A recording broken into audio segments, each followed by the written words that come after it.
ভোরের আলো ফুটলেই চোখে পড়ে দিগন্তজোড়া গোলাপ ফুলের উদ্যান।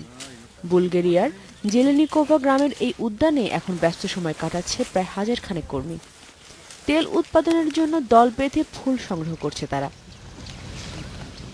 সংগ্রহ করা ফুল প্রক্রিয়াজাত করার জন্য নিয়ে যাওয়া হয় কারখানায়।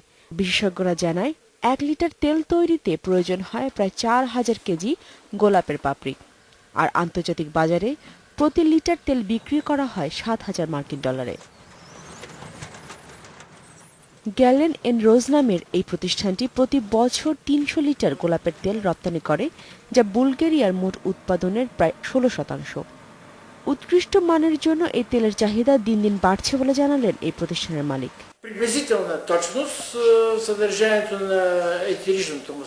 সুগন্ধি ও প্রসাধনী সামগ্রী তৈরিতে বুলগেরিয়ার গোলাপের ব্যাপক চাহিদা। মানবদেহের জন্য উপকারী হওয়ায় সম্প্রতি ঔষধ ও খাদ্য উপকরণ তৈরিতেও ব্যবহার হচ্ছে এই তেল।